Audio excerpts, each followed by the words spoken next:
This video is the continuation of dual converter part 2.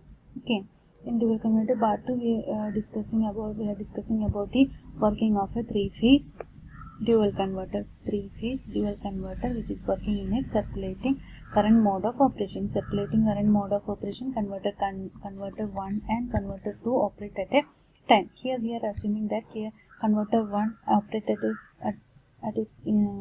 operate as an inverter. Converter 1 operate as a rectifier and converter 2 operate as a inverter. If converter 1 operate as a rectifier, the firing angle is less than 90 degrees. So we are assuming that the converter 1 firing angle alpha 1 is equal to 60 degree. Now here converter 2 acts as an inverter, so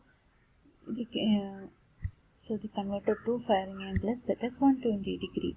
That is, here we are assuming circulating current mode of operation. Therefore, the relationship between firing angle alpha 1 and firing angle alpha 2 is equal to alpha 1 plus alpha 2 is equal to 180 degree.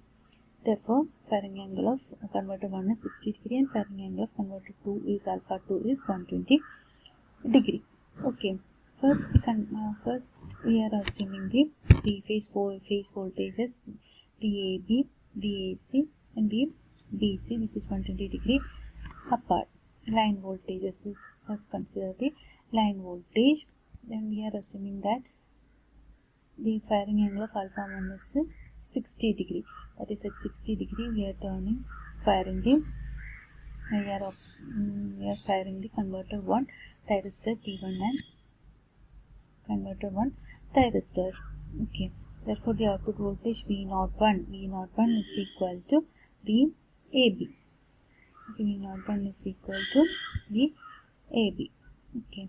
Then at this instant the conduction transferred from VAB to VAC. VAB to VAC. At this instant the conduction transferred from VAB to VAC in converter 1.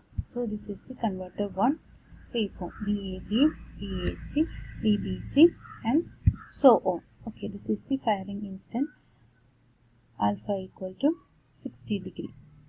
Okay, then converter 2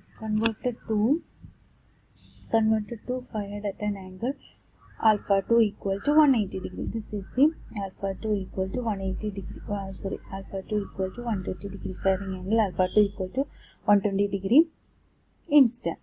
Therefore, actually the output voltage is negative output voltage. The output voltage of V02 is equal to negative. V02 is equal to VBA. This is VBA, VBA, VCA, VCB and so on.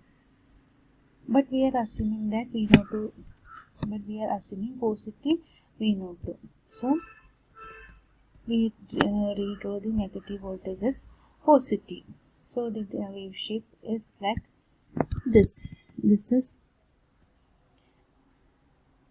VBA, this is VBA, this is VBA, VCA, VCB and so on.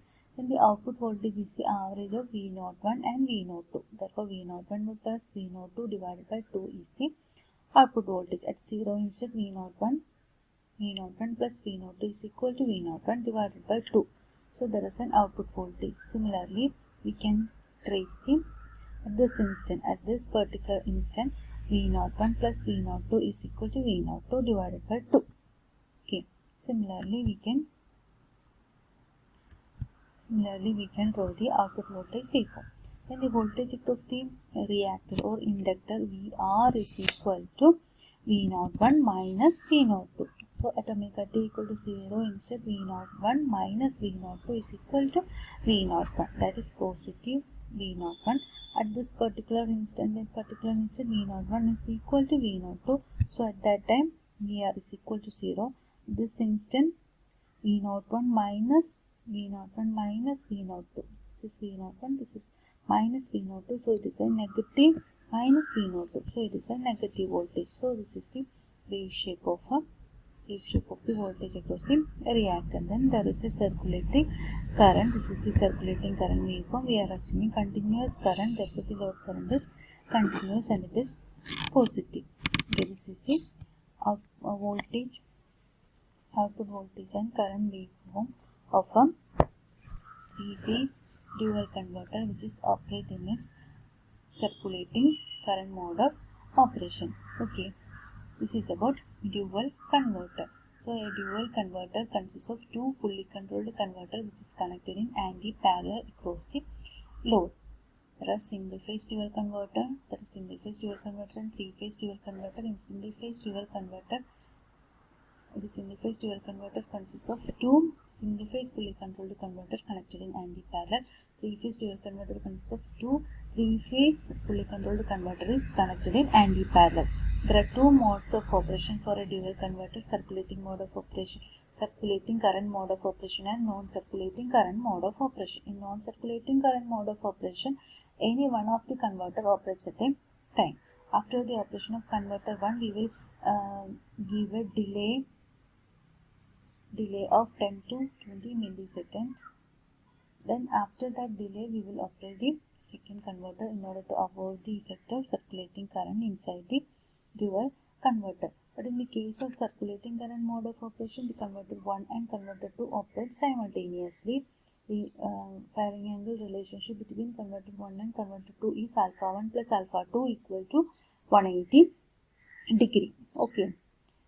Then in the circulating mode of operation, there is a circulating current inside the converter circuit. In order to avoid the effect of the circulating current, an inductor is connected in series with the output of two inverter. Then two inductors are connected in series with the output of the converter 1 and converter 2 in order to avoid the effect of circulating current. Therefore the dual converter which operates in circulating current mode of operation has higher weight and size when we compare a dual converter which is operating in its circulating current mode of operation. Circulating current mode of operation, the circuit consists of an inductor. So this inductor makes the circulating current mode of operation of dual converter bulkier than that of non-circulating current mode of operation of dual converter. Okay, this is about dual converter. Okay, thank you.